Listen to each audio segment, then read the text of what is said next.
How to schedule power on and off on Tecno mobile phone. If you found this video helpful, please hit the like button, subscribe, and turn on the notification bell for more video like this.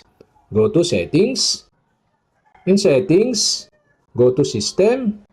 In System, go to Schedule Power On and Off and restart of this. And you can see here the power on and the power off. The power on is set into 7 a.m. and the power off is set into 8 p.m. To enable this, switch on the switch button on the right side and also the power off. And also you can change the power on and power off by tap the clock. And you can see here the repeat. So repeat every day, the power on. So for my example, I set into Friday, Saturday, and Sunday. Tap OK to save the settings. And also the power off, tap this, tap the time, and set the repeat. The repeat is set into Monday, Tuesday, Wednesday, Thursday, Friday, but I set into Monday, Tuesday only. Tap OK to save the settings.